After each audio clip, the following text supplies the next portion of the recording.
তো বন্ধুরা, সাদা আলুর তরকারি তো আমরা অনেক রকমভাবে খেয়েছি। চলুন আজকে একটু নতুনভাবে ট্রাই করা যাক। নমস্কার, কেমন আছেন সবাই? আর এই মধ্যবিত্ত গৃহবধূ চ্যানেলে সকলকে স্বাগত জানাই। আর সরস্বতী পুজোর অনেক অনেক শুভেচ্ছা সবাইকে।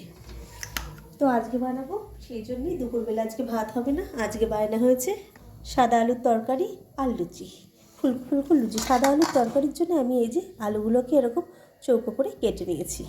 এখানে নিয়ে নিয়েছি আদা, রসুন, পেঁয়াজ, লঙ্কার গুঁড়ো আর একটু জিরে গুঁড়ো।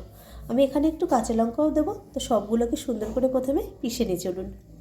মোস্ট ইম্পর্টেন্ট এই যে নারকেল, এই নারকেলটাকে আমি হালকা একটু গরম জল দিয়ে রেখেছিলাম। এটাকে এবার পিষে দুধটা বের করে দেবো। অসাধারণ লাগে কিন্তু সাদা আলুর এইরকম তরকারিটা। প্রথমে একটু জিরে ফোড়ন দিয়ে আলুটা দিয়ে দিলাম লবণ। এটা কিন্তু হলুদ দেবো না, বলেছি সাদা আলুর তরকারি একদমই অন্যরকমভাবে। তো এটা একটু ভেজে নেবো, প্রথমে হালকাই ভেজে নেবো। ততক্ষণে চলুন মশলাটা করে নিই। তো বন্ধুরা, আমি পিষে নিয়েছি, এবার এটা ছেঁকে নেবো নারকেলের দুধটা। তো এইভাবে হয়তোই কেউ করেছে, মানে আমি দেখিনি কোনো সাদা আলুর তরকারি এরকমভাবে করতে। তো বানাচ্ছি, অবশ্যই একবার ট্রাই করে দেখবেন। ওইভাবে তো খাওয়াই হয় সাদা আলুর তরকারি, কালো জিরে আদা জিরে দিয়ে, কালো জিরে ফোড়ন দিয়ে। এইভাবে অবশ্যই একবার ট্রাই করে দেখবেন, খুবই সুন্দর লাগবে।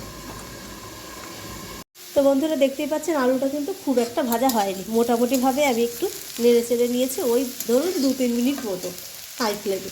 এবারে যে মশলাটা করেছিলাম এটা দিয়ে দিলাম। চলুন এবার এটাকে কষিয়ে নিই।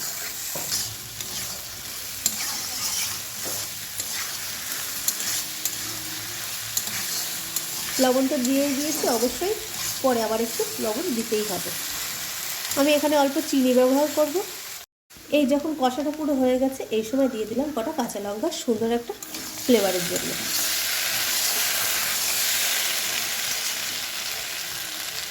কাঁচা লঙ্কাটা দিয়ে কিন্তু আর নাড়াচাড়া করলে ভালো লাগবে না। এবার দিয়ে দিলাম নারকেলের দুধ। ব্যাস, আলুটা কিন্তু হয়েই এসছে, বেশিক্ষণ এটা লাগবে না, ওই ধরুন 5 মিনিট মতো।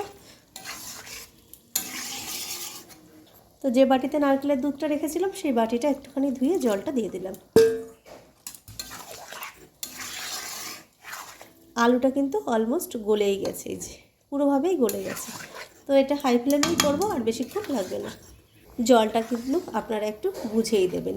একটুখানি গ্রেভি যদি রাখতে চান তাহলে কিন্তু আলুটা ডোবা ডোবা জলটা দিতে হবে। আর যদি একদমই পোস্তর মতো শুকনো শুকনো রাখতে চান তাহলে কিন্তু আর একটু কম দিলে হবে। আমি একটুখানি গ্রেভি রাখবো তাই জলটা দিলাম। চলুন একটু ফুটিয়ে নিই। তো তরকারিটা যে হয়েই এসছে, এবার দিয়ে দেবো এই যে অল্প একদম ঘি। এবার একটু নেড়ে দেবো।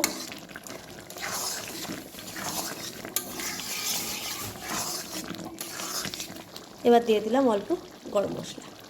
এবার বন্ধ করে দেবো গ্যাস। চলুন, হয়ে গেছে, এবার লুচিটা করে দিই। তো বন্ধুরা, আমি নামিয়ে ফেলেছি। দেখতেই পাচ্ছেন খেতে কিন্তু দারুণ টেস্ট, মনে হচ্ছে চিংড়ি দিয়ে বানানো। তো সুন্দর হয়েছে, অবশ্যই একবার বানিয়ে খাবেন এইরকম প্রসেসে।